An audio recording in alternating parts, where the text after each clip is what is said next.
Complémentarité, c'est un beau mot. Et je pense que c'est ce que l'on devrait chercher à propos des territoires. On a une vision parfois un peu jardin à la française, comme on dit, les précarés, où chacun est chez soi et chaque institution ne veut pas marcher sur les plates-bandes des autres.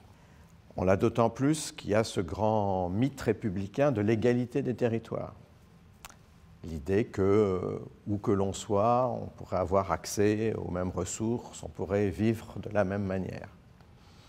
C'est un mythe et il en faut, mais c'est évidemment un mythe qui ne peut pas se concrétiser, puisque, à l'évidence, on ne pourra jamais être de la même manière au même endroit, et c'est pour ça que certains préfèrent être à un endroit plutôt qu'à un autre.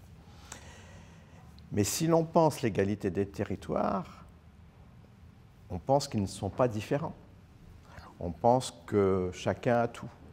Et on se contraint ainsi à ne pas pouvoir penser le fait qu'il y a des endroits où les tomates poussent plus facilement, il y a d'autres endroits où la concentration d'un certain nombre de ressources intellectuelles fait qu'on va pouvoir innover plus qu'ailleurs. Si en revanche on accepte cette différence, eh bien, on peut penser les complémentarités. Alors, les complémentarités, ça peut être des transactions marchandes, c'est souvent le cas, mais ça peut être aussi, et c'est plus intéressant du point de vue des politiques publiques, des complémentarités pensées sur la longue durée.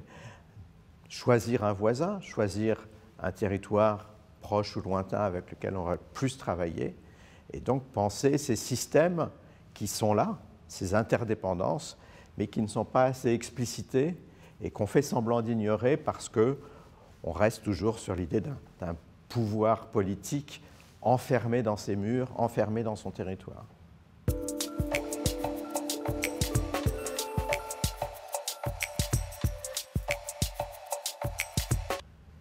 Il y a un grand sujet récurrent, c'est comment éclairer, comment aider la décision publique avec la production de savoir et de connaissances. Et l'expérience montre qu'il y a souvent un retard finalement entre la production des chercheurs et l'action publique. L'action publique a un rythme effréné, si je puis dire, et a du mal à mobiliser les recherches. Et donc la plateforme POPSU, au contraire, s'est dit qu'il faut inventer une manière de créer des circuits courts entre les équipes de recherche et les acteurs locaux, responsables politiques ou techniciens. Voilà, circuit court, recherche-action, accélération du rythme de production pour que, comme on dit, ce soit chemin faisant, que chacun puisse trouver ses marques, et avec aussi l'idée, j'insiste, que chacun est producteur d'un savoir. Ce n'est pas le chercheur qui arrive en disant la vérité du monde. À l'évidence, l'élu, le technicien local a aussi à apprendre aux chercheurs. Un peu ce mot d'ordre, comprendre pour agir, oui, bien sûr, mais aussi agir pour comprendre. C'est aussi en faisant qu'on comprend les choses.